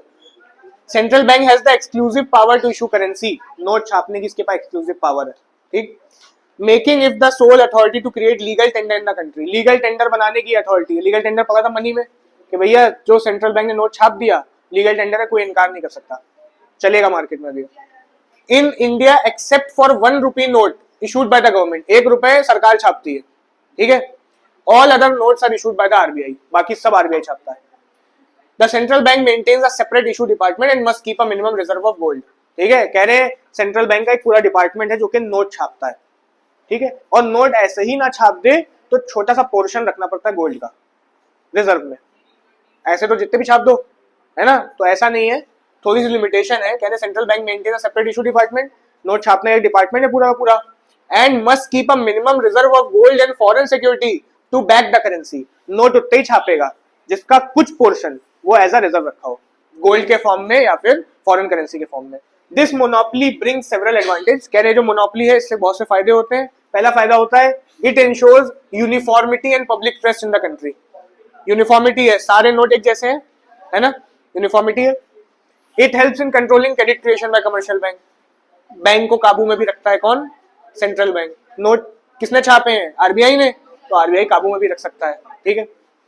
It allows better government control over money supply, कह रहे मनी सप्लाई पे, मतलब ये जो इकोनॉमी में पैसा घूम रहा है काबू में रहता है, वही बात, दोनों पॉइंट कनेक्टेड है। It also enable the government to earn profit from currency printing, कह रहे सरकार नोट छाप के पैसा क्रिएट कर सकती है, गवर्नमेंट पर पैसा नहीं है, नोट छापा पैसा क्रिएट कर लिया। नेक्स्ट आ जाते हैं सेकंड फंक्शन पे। सेकंड फंक्शन है banker, fiscal agent and adviser to the government. Important function है ये भी। कह रहे सेंट्रल बैंक गवर्नमेंट का बैंकर है, उसका फिस्कल एजेंट है और एडवाइजर भी है गवर्नमेंट का। तीन काम करता है गवर्नमेंट के, ठीक है। देखो पहला क्या लिखा हुआ है, the central bank act as a banker to the government, सरकार का बैंक है। मेंटेनिंग गवर्नमेंट अकाउंट, सरकार के खाते रखता है। Accepting deposits and making payments on it's behalf, सरकार के बिहाफ पे डिपॉजिट लेता है, सरकार के बिहाफ पे पेमेंट्स भी करता है। कौन करता है? Central bank. ये हो गया बैंकर ऑफ द गवर्नमेंट। आगे लिखा है second, it also provide short term and emergency loan when needed. अब गवर्नमेंट का बैंक है तो लोन भी देगा गवर्नमेंट को, लोन भी देता है कौन? Central bank. आ रहा है समझ में? ये पहली बात हो गई बैंकर। अब दूसरी बात करेंगे, बैंकर के बाद क्या है? RBI. Fiscal agent, fiscal agent क्या होता है? एज अ फिस्कल एजेंट, हाँ, it manages the public debts, government की उधार मैनेज करता है बाय इशूइंग लोन्स, लोन भी देता है, कलेक्टिंग फंड्स, फंड्स कलेक्ट करता है, इंटरेस्ट ब्याज पे करता है, ठीक है, सब फिस्कल एजेंट वाले काम कर रहा है गवर्नमेंट के, एंड रीपेइंग दीज लोन, और जब वापस का टाइम आता है तो वापस भी करता है। 5 साल हो गए, गवर्नमेंट के बिहाफ पे लोन लेता है, ब्याज देता है, लोन वापस भी करता है, सब करता है। आगे लिखा है additionally it handles foreign exchange operation of the government for the government, कहने गवर्नमेंट को फॉरेन एक्सचेंज हैंडल करना चाहिए, आरबीआई हैंडल करता है, किसके बिहाफ पे, गवर्नमेंट के बिहाफ पे, फॉरेन एक्सचेंज मतलब बाहर की करेंसी, ठीक है। नेक्स्ट क्या लिखा है, एज एन एडवाइजर, पहला हो गया ना, बैंकर हो गया, फिस्कल एजेंट हो गया, क्या बचा है, एडवाइजर भी है गवर्नमेंट का, क्या है, as an adviser central bank assist in making policies related to inflation deflation, कह रहे कभी महंगाई आ रही है, कभी बिजनेस डाउन जा रहा है, महंगाई आना, इन्फ्लेशन डाउन जाना, डिफ्लेशन, करेंसी डाउन हो रही है, रेट गिर रहे हैं, करेंसी वैल्यू, डेफिसिट फाइनेंसिंग, बहुत सी चीजें होती हैं, ठीक है। इन सबके मामले में सेंट्रल बैंक क्या करता है, गवर्नमेंट को एडवाइस देता है कि कैसी पॉलिसी बनाए, ठीक है, कंट्री को देखते हुए पॉलिसी बनाई जाए ना, तो सेंट्रल बैंक एडवाइस करता है भैया ये दिक्कत है इकोनॉमी में, आप इसको हैंडल करें ऐसे। पहला हो गया गवर्नमेंट का बैंकर है, दूसरा हो गया गवर्नमेंट का एजेंट है, तीसरा हो गया गवर्नमेंट का एडवाइजर है। थर्ड फंक्शन पे आते हैं, क्या है, बैंकर टू द बैंक, आसान है, बैंकों का बैंक है ना, हर कमर्शियल बैंक का बैंक कौन है, आरबीआई, ठीक है। हर बैंक को अपना थोड़ा रेशो किसके पास रखना पड़ता है, किसके पास, आरबीआई के पास। जो सीआरआर अभी तुमने पीछे पढ़ा कि 20% बनाना है ना, 20% बनाना है, इसमें से थोड़ा पोर्शन आरबीआई के साथ रखना होता है, थोड़ा अपने पास रखना होता है। हर बैंक को जो अपना रिजर्व बनाना होता है उसमें थोड़ा कहाँ रखना होता है और थोड़ा अपने पास, ठीक है। तो रिजर्व भी 2 टाइप के होते हैं, खैर अभी पढ़ोगे। लिखा है banker to the bank, central bank act as a banker to all commercial bank, हर कमर्शियल बैंक का बैंक है। It holds a part of their cash reserve, अभी बताया, उनका एक कैश रिजर्व का पार्ट कौन होल्ड करता है, सेंट्रल बैंक, हर बैंक को रखना पड़ता है। एज रिक्वायर्ड बाय लॉ, कानून है रखना पड़ेगा, ऐसा ही नहीं कि मर्जी है रख दो, कुछ पोर्शन तो रखना है, जरूरी है। And provide them with short term loan और credit facility by discounting bill और अगेंस्ट अप्रूव सिक्योरिटी, कह रहे हैं इनको जब लोन चाहिए होता है कमर्शियल बैंक को, तो कौन देगा, आरबीआई। आरबीआई कमर्शियल, आपको लोन चाहिए कमर्शियल बैंक से लोगे, कमर्शियल बैंक को लोन चाहिए आरबीआई से लेगा, यही लिखा है। And provide them with short term loans, ठीक है, और credit facility by discounting bill, हमारे बिल तो कमर्शियल बैंक डिस्काउंट करता है, कमर्शियल बैंक के बिल कौन डिस्काउंट करेगा, सेंट्रल बैंक, आरबीआई, ठीक है। और अगेंस्ट अप्रूव सिक्योरिटी, या फिर कोई सिक्योरिटी के टाइम पे भी लोन देता है कि आप एक बॉन्ड साइन कर दो और लोन ले लो। फोर्थ फंक्शन है आरबीआई का, custodian of foreign exchange reserve, कह रहे करेंसी कंट्री का फॉरेन एक्सचेंज आरबीआई पास होता है। कस्टोडियन का मतलब क्या होता है, हिरासत, है ना, तो फॉरेन एक्सचेंज मतलब बाहरी करेंसी किसके पास है, आरबीआई के पास है। लिखा है the central bank manages the countries foreign exchange and gold reserve, ठीक है। It handles all foreign exchange transaction. Second, helps maintain a stable exchange rate by selling और फॉरेन करेंसी, अच्छा पहले तो हैंडल करता है, तो बात समझ में आ गई ना, हैंडल मतलब रखे हुए। दूसरा पॉइंट क्या लिखा हुआ है, helps maintaining a stable exchange rate, ये जो एक्सचेंज रेट होता है कि भैया 80 रुपए का $1 है ना, इसका भी अप डाउन रेट होते हैं अपने आप, डिमांड से और सप्लाई से वगैरह वगैरह, तो इनको भी थोड़ा बहुत मैनेज कौन करता है, आरबीआई, कि भैया एक्सचेंज रेट बहुत हाई ना हो जाए या बहुत लो ना हो जाए, इनकी भी थोड़ी बहुत देखरेख करता है आरबीआई। और ये कैसे वो करता है, बाइंग और selling foreign currency, rate up down कैसे कराता है, कभी फॉरेन करेंसी खरीद लेता है, कभी बेच देता है, ठीक, आरबीआई। थर्ड लिखा है एनफोर्सेस government regulation on foreign exchange, कह रहे गवर्नमेंट के काबू में रहता है क्या चीज, फॉरेन एक्सचेंज, ठीक, गवर्नमेंट के काबू में रहता है इसी की वजह से, आरबीआई की वजह से, क्योंकि आरबीआई उसको हैंडल करे। नेक्स्ट आते हैं फिफ्थ फंक्शन, कह रहा है fifth function lender of the last resort. Lender of the last resort का मतलब क्या है, जब कोई चारा नहीं बचा तब आरबीआई आता है। कमर्शियल बैंक डूब रहा है, कोई उसको लोन नहीं दे रहा, तो अब कौन देगा, आरबीआई देगा, ठीक है। तो इंपॉर्टेंट है, क्यों इंपॉर्टेंट है, क्योंकि ये सब अलग से फंक्शन पूछ लिए जाते हैं, कहेंगे एक्सप्लेन करो lender of the last resort, ठीक, या fiscal agent of the government, तो इस टाइप के क्वेश्चन आते हैं। खैर कहां पे थे हम लोग, the central bank act as a lender of the last resort for commercial banks, ठीक है, एंड अदर फाइनेंशियल इंस्टीट्यूशन, औरों को भी देता है, बैंक के अलावा भी लोगों की हेल्प करता है, किनकी, लेकिन फाइनेंशियल इंस्टीट्यूशन की, ठीक है। लिखा है when commercial bank are unable to meet their financial obligation, financial obligation मतलब उन पे कर्ज ज्यादा हो गया, वो पे नहीं कर पा रहे, चुका नहीं पा रहे, और रन शॉर्ट ऑफ फंड, पैसा नहीं बचा, they turn to the central bank for help, किससे मदद मांगते हैं, सेंट्रल बैंक से। The central bank provide financial assistance either by giving loan और बाय डिस्काउंटिंग अप्रूव सिक्योरिटी, या तो लोन दे देंगे या सिक्योरिटी खरीद लेते हैं, कोई सिक्योरिटीज अभी आगे पढ़ो क्या होती है, मतलब लोन, टाइप ऑफ लोन ही है, बस समझ लेना, ठीक है।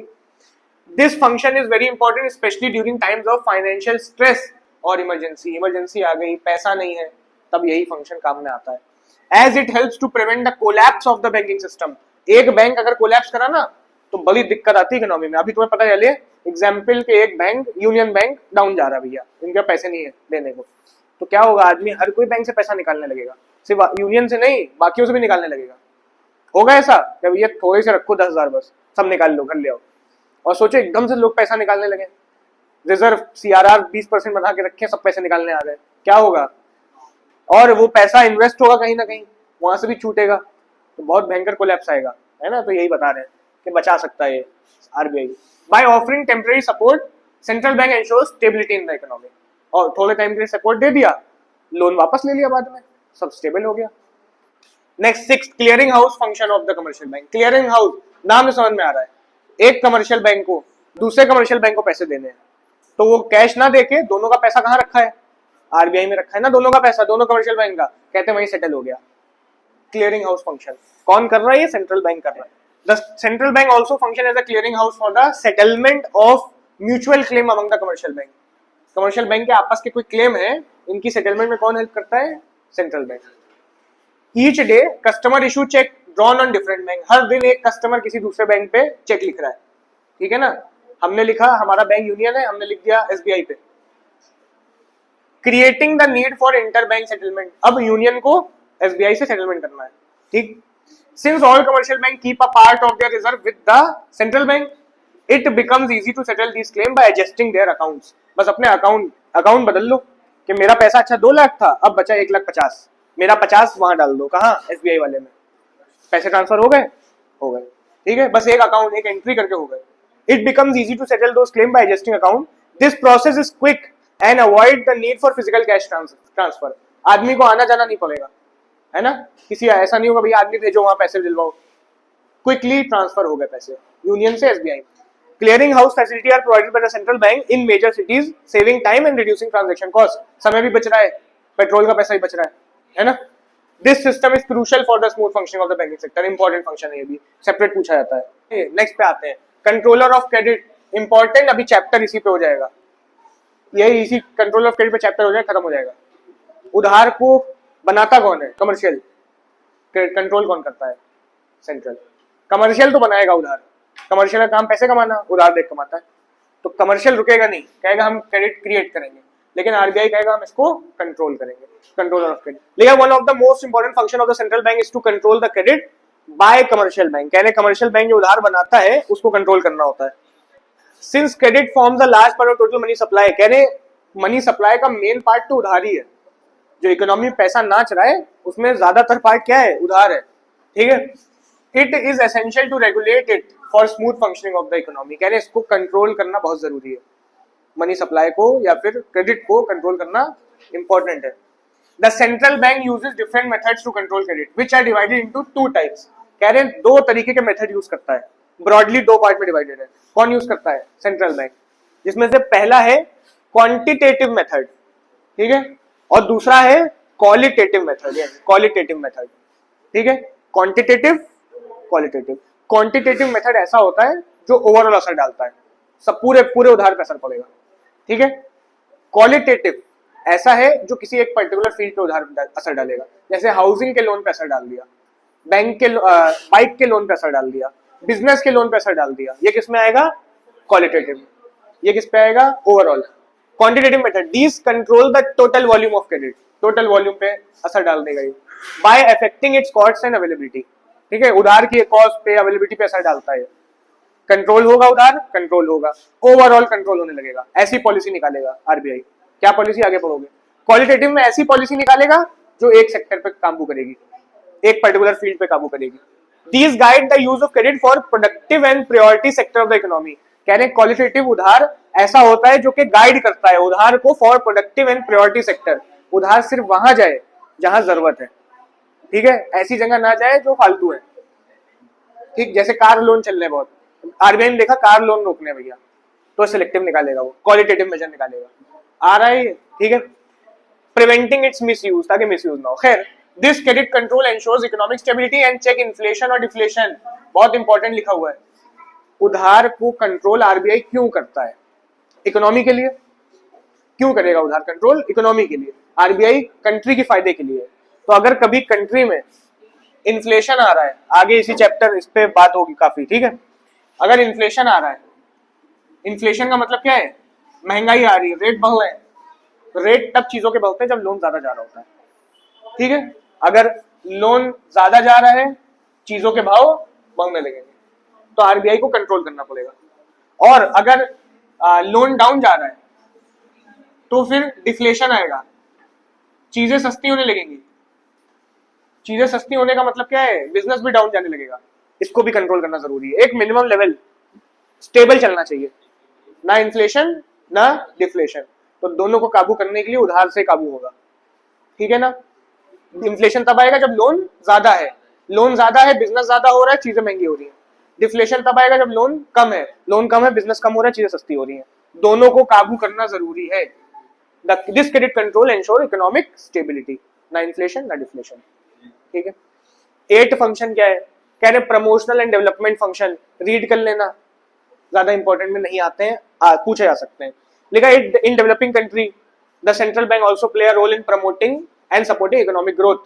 कंट्री फायदे में जाए, इकोनॉमिक ग्रोथ हो, तो आरबीआई का रोल प्ले करता है जिससे कि ग्रोथ में हेल्प हो जाए, ठीक है। It works to develop strong and efficient banking system by offering support and concession to bank. कह रहे बैंक को सपोर्ट करता है ताकि बैंकिंग सिस्टम अच्छा हो जाए। बैंकिंग सिस्टम अच्छा होगा, बिजनेस को फायदा होगा, ठीक है। The central bank helps in building important financial institution like development bank, provide fund for agriculture, industries and other vital sector. कह रहे हैं आरबीआई मदद करता है एग्रीकल्चर वालों की और उन सेक्टर की जो जरूरी है कंट्री में। It also encourage the growth of money and capital market. ये जो स्टॉक मार्केट है इसकी भी हेल्प कर रहा है कि ये भी ग्रो हो, ठीक है। मनी मार्केट, कैपिटल मार्केट क्या है? जहां उधार मिले, तो ये भी आरबीआई हेल्प करता है। क्यों ग्रो हो? ताकि बिजनेस ग्रो हो। By making and implementing effective monetary policy, central bank support overall economic development. इन चीजों को अच्छा करके, बैंकिंग अच्छा करके, वो ओवरऑल डेवलपमेंट में हेल्प कर रहा है। एक फंक्शन ये भी है, 8वां फंक्शन। नेक्स्ट आते हैं last function of RBI, publication of economic and statistical information. RBI क्या करता है? डेटा निकालता है, ठीक है, कि कहाँ इकोनॉमी है, ठीक है। ये डेटा निकालता है ताकि लोगों को पता चले कि हम कहाँ हैं और उसके हिसाब से एक्शन लिए जाए, ठीक। लिखा है the central bank collects economic and statistical information relating to different aspects of the economy and publishes periodic report. फिर रिपोर्ट पब्लिश करता है कि देखिए हम लोग यहाँ पे हैं, इतना इकोनॉमी चल रही है, इतनी नेशनल इनकम चल रही है, वगैरह वगैरह। This provide valuable information about the functioning of the economy. आपको पता चलेगा कि हमारी कंट्री क्या कर रही है। This also enables the government to formulate appropriate economic policy to promote economic development। Government भी इस रिपोर्ट को देख के अपनी पॉलिसीज निकालेगी। 2 पेज बच रहे हैं। क्रेडिट कंट्रोल या फिर regulatory role of central bank. आपने अभी जो पढ़ा, हमने कहा पूरा चैप्टर इसी पे आगे किस पे है? क्रेडिट कंट्रोल पे है, ठीक है।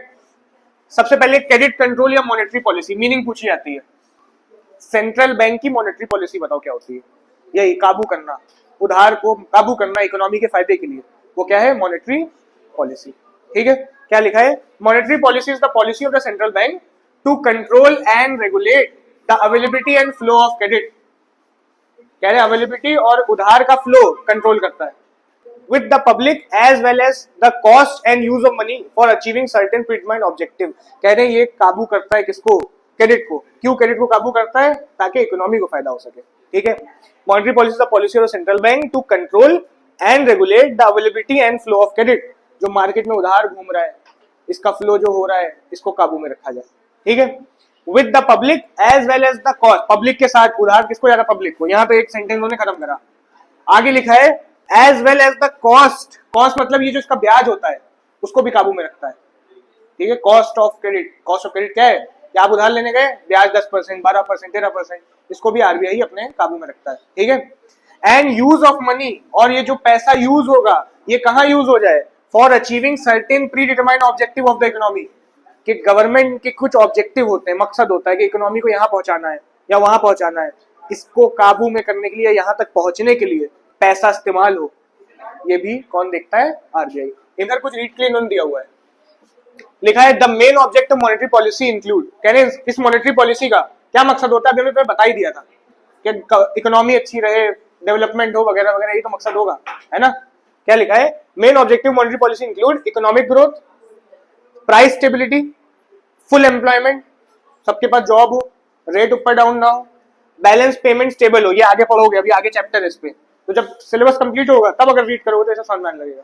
ठीक है, stable exchange rate up down ना हो, ग्रोथ विद इक्विटी, सबकी बराबर ग्रोथ हो, अमीर अमीर गरीब गरीब ना होता चला जाए। नेक्स्ट आते हैं, इन गोल्स को अचीव करने के लिए या मॉनेटरी पॉलिसी में दो चीजें चलती हैं, पढ़ लिया था आपने। कौन से मेथड यूज करता है?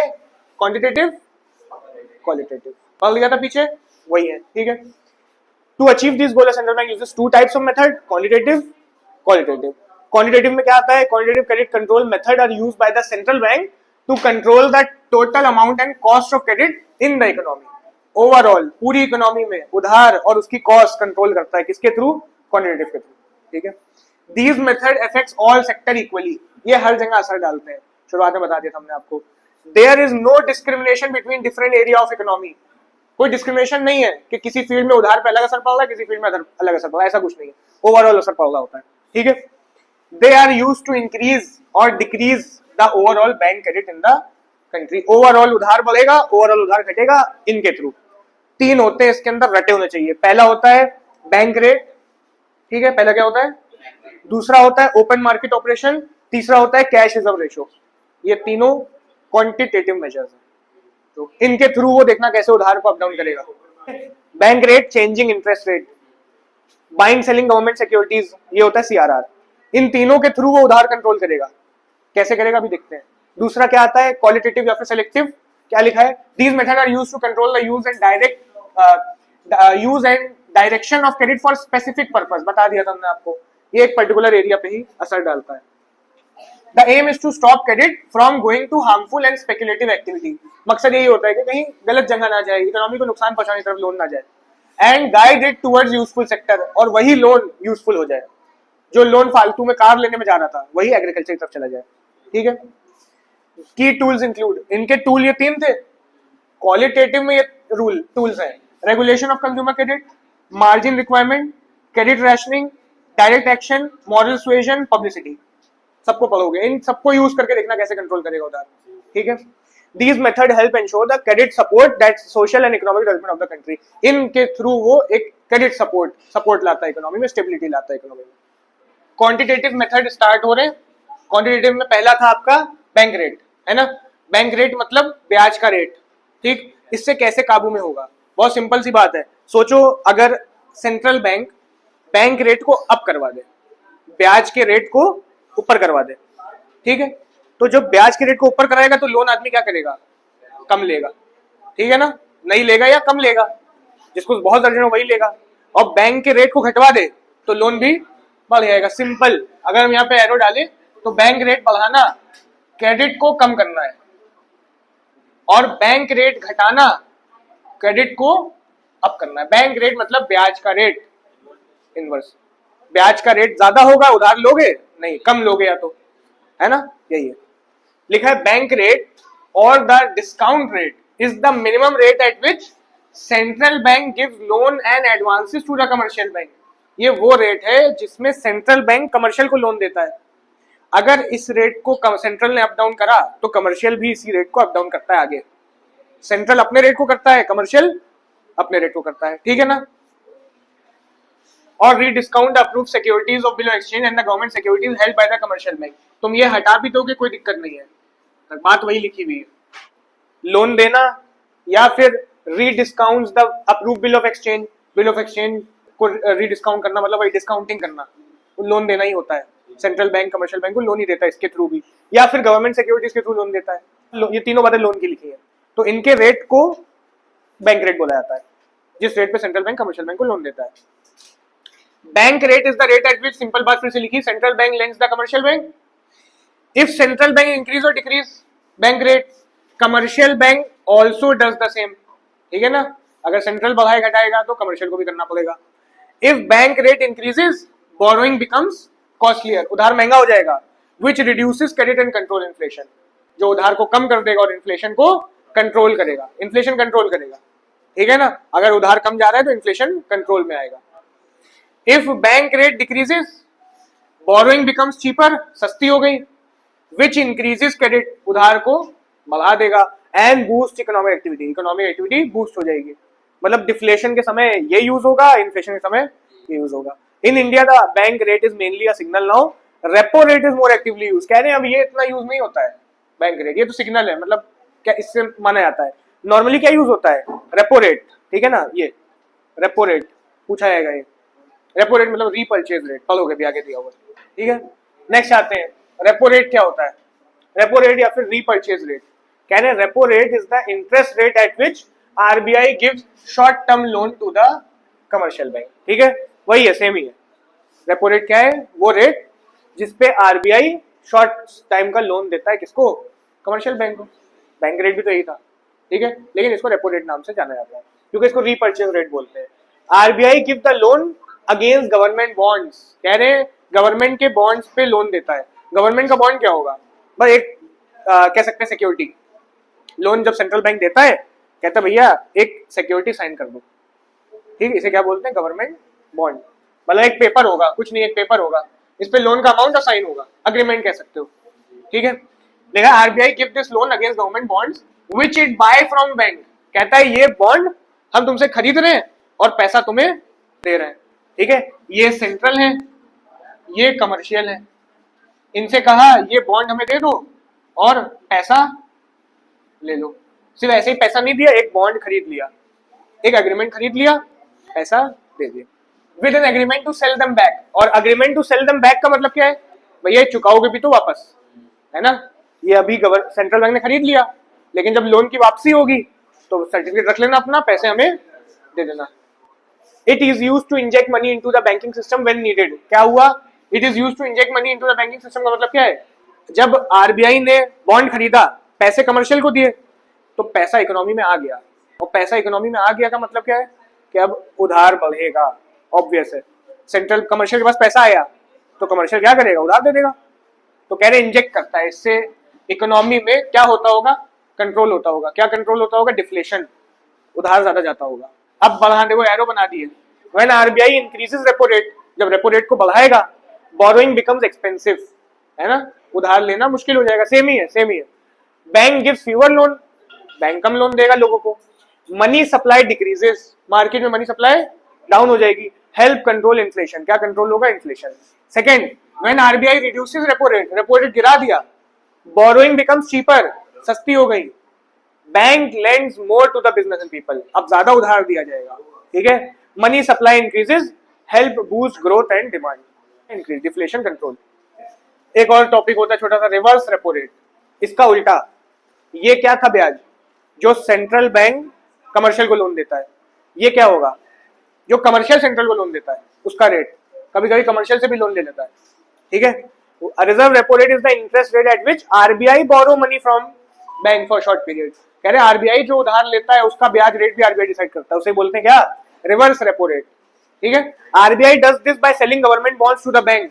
अब क्या करता है, आरबीआई बॉन्ड बेच रहा है, इसका उल्टा होगा ना, इस बार बॉन्ड आरबीआई ने कमर्शियल बैंक को बेचा है और पैसा ले लिया है, मनी आ गई है।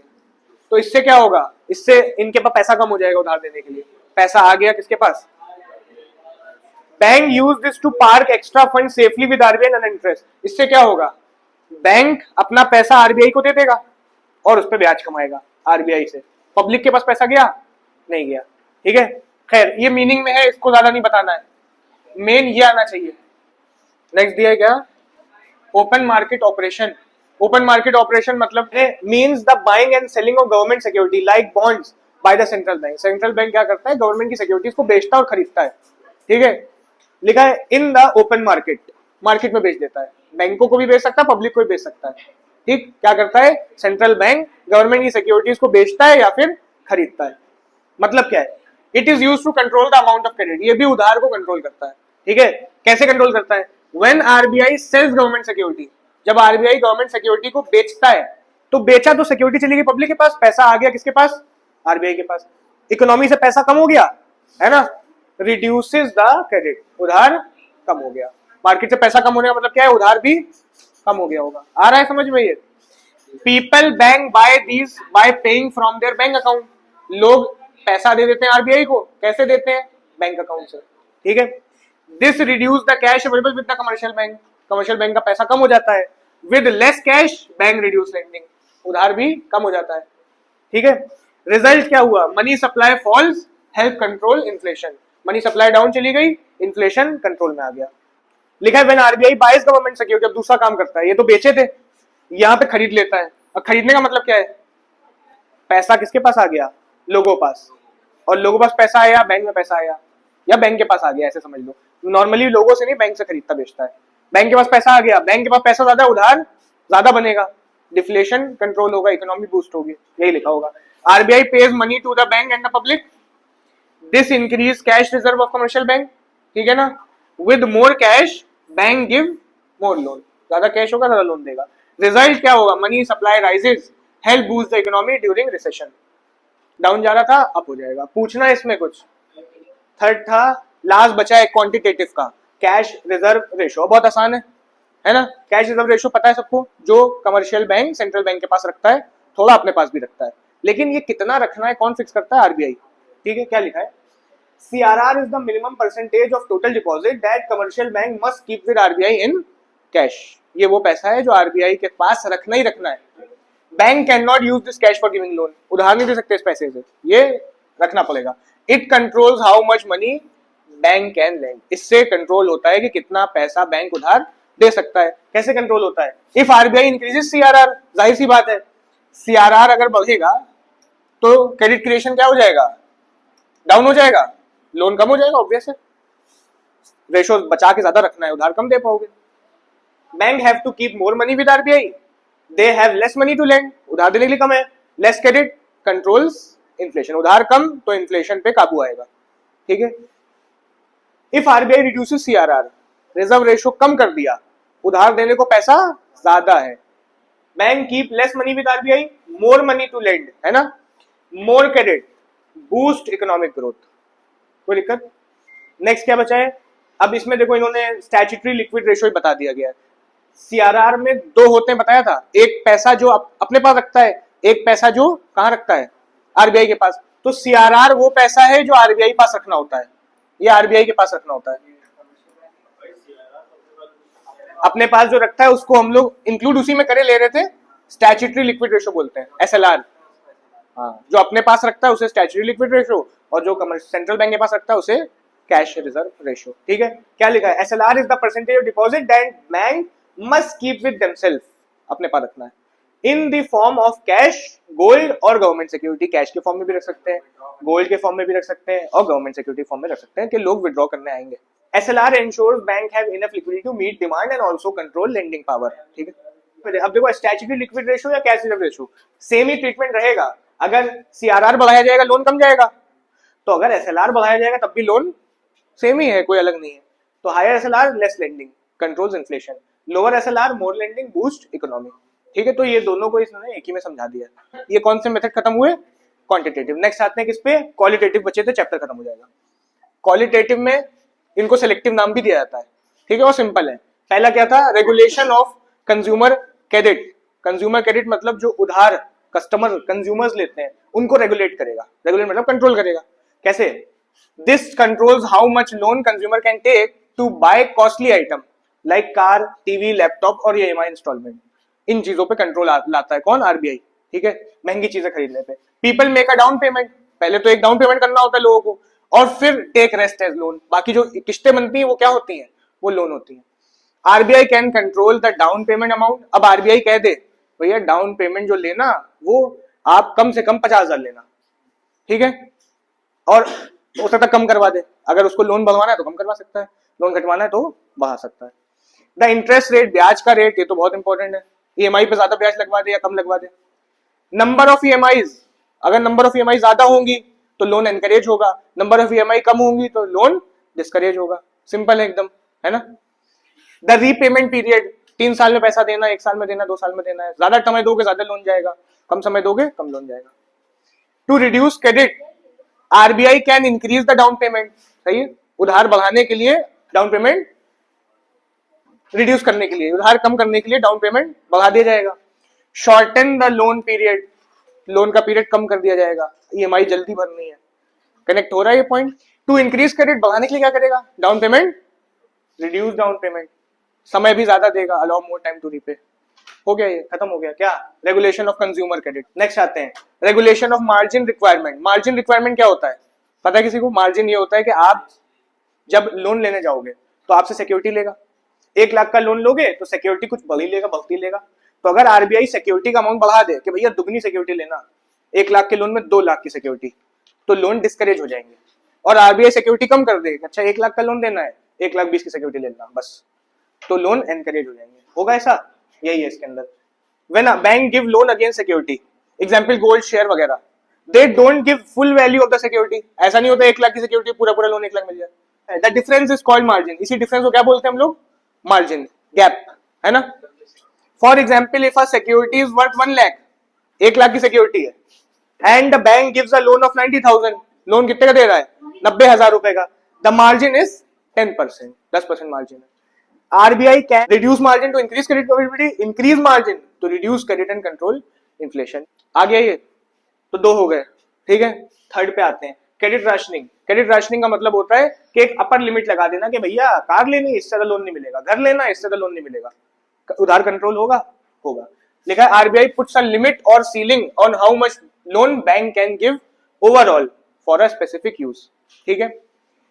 It may take 2 forms, 2 form में हो सकता है। एक maximum loan amount a bank can give, bank से बता दिया इससे ज्यादा नहीं दोगे लोन, या फिर set a limit based on total deposit. एक तरीका और होता है कि तुम्हारे पास इतनी डिपॉजिट आई है तो इसका 60% उधार दोगे, only 60% of total deposit can be lent, example.